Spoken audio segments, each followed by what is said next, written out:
Assalamualaikum warahmatullahi wabarakatuh.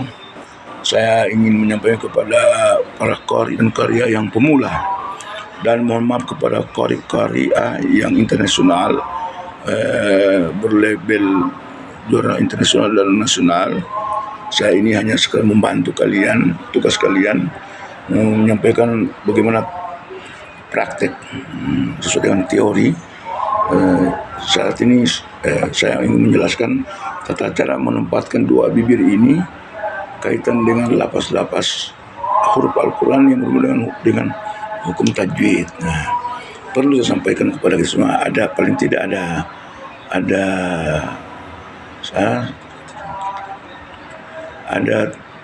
7 ya, ada 7 semua yang perlu diketahui yang berhubungan dengan bibir. Pertama, berhubungan dengan penempatan bibir pada waktu kita wakaf, yang berhubungan dengan wakaf mad adli sukun.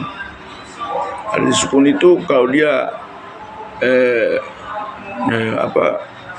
dhamma bergandengan dengan waw, misalnya qad aflahal mu'minun, harus dimonyong di bibir itu, jangan mu'minun biasa.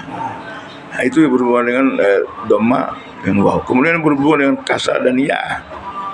Mar al-sukun, misalnya rahim, bismillahirrahmanirrahim, tidak boleh rahim.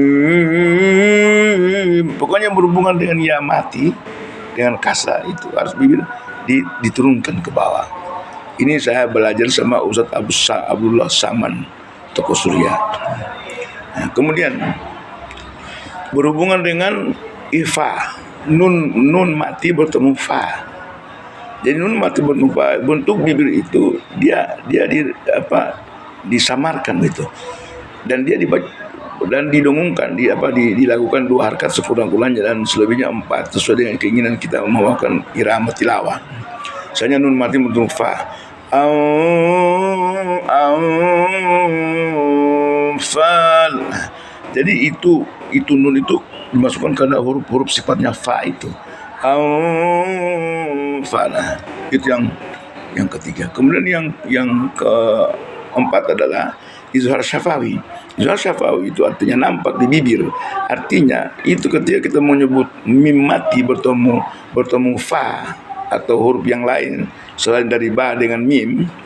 Nah, dia kata saya 26 semua itu, izhar syafawi itu, maka itu huruf menyebut mim itu harus rapat dulu, baru dibuka, baru menyebut huruf sesudahnya. Misalnya contoh, mim bertemu mati bertemu fa, hum fiha, dan tidak boleh dilakukan, dia langsung dibaca hum fiha, tapi jangan dibaca hum fiha, sama dengan ifa. Jadi tutup dulu bibir, hum fiha, baru membuka mulut menyebut huruf sesudah itu. Begitu seterusnya dengan huruf-huruf yang lain. Alam taro, jangan alam taro. Nah, lanjut. Kemudian selanjutnya iqlab. Iqlab ini yaitu tanwin baik fathatain maupun kasratain bertemu dengan huruf ba, cuma satu huruf ba. Apa arti iqlab? Iqlab itu dibalikan, atau nun itu dibalik menjadi huruf mim. Bagaimana mengetahui itu mim itu? Maka ketika menyebut itu nun itu, dia dimonyongkan mulut ke atas. Sebagai contoh, dan dia dilakukan 2 harkat atau lebih. Sami'am basira. Jangan cuma sami'am. Nah, itu sama. Kalau begitu sama dengan dengan mimi. Nah, ini banyak kode kata tidak mau berkeras kepala setelah diberitahu, malah apalagi kalau sudah level juara. Orangnya tuh macam saya tidak pernah juara begini. Wah, dari mana juga kau? Mudah-mudahan kau dapat. Saya terus terang, kalau bukan saya punya suara dengan napas pendek, sejak kanak-kanak suara saya parau. Kalau cuma juara internasional saya bisa dapat. Karena saya terus terang, saya belajar, betul-betul belajar. Kalau cuma irama lagu saya kuasai semua. Buat sombong ini ya. Tajwid itu alhamdulillah saya belajar di Al-Khairat, baik teori maupun praktek. Saya menulis kaidah Arab, alhamdulillah. Tentang kawaid Arab nahwu saya tahu sedikit. Ya, apalagi berhubungan dengan fasahah. Mubalaghah juga bisa, walaupun dengan surah-surah basa-basi. Nah, itu namanya iqlab, dibalikan. Qallaba yuqallib. Nah, dibalikan nun menjadi mim. Membalikannya maka mimba. Kemudian idgham mim. Idgham mim ini mim bertemu mim. Mim bertemu mim itu mim sukun bertemu mim yang dikenal dengan mutamatsilain. Mutamatsilain artinya kesamaan huruf bertemu. Sama dengan ini jari telunjuk. Itu nama kesamaan, keserupaan. Maka bentuk dua bibir ini dia hanya sekadar ditempelkan saja. Nah, dia tidak ditekan. Misalnya mim bertemu mim. Lahum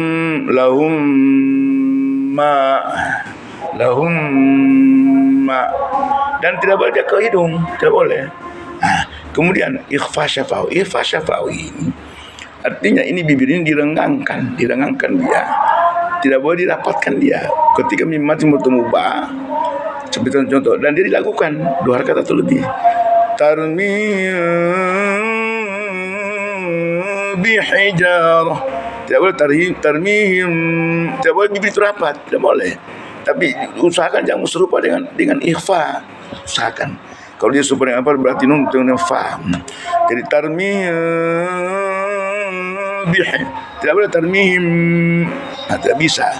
Jangan sama menyerupai dengan mimi dan iklab atau ifa. Nah, sekarang jadi itu namanya ifa syafawi. Jadi bibir itu tidak boleh rapat, dia direngangkan. Nanti pada semua menyebut huruf itu baru dia. Nah, itu. Kemudian yang terakhir idgham biguna. Idgham biguna itu yaitu nun sukun bertemu mim. Itu dia tetap juga lagunya 2 harakat atau lebih. Maka jadi kita punya dengung itu harus ke hidung, disengal ke hidung. Misalnya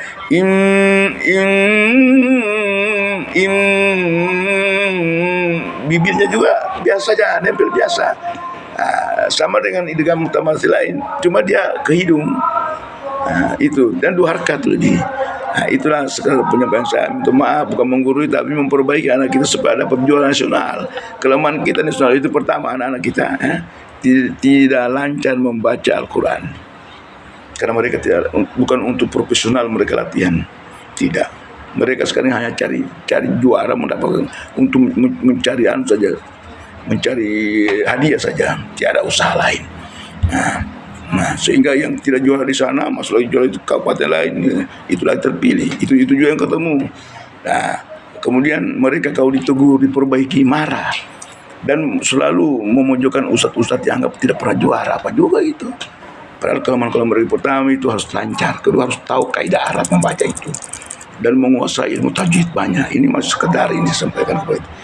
Terima kasih. Saya mohon maaf. Nadin pamit. Wassalamualaikum warahmatullahi wabarakatuh.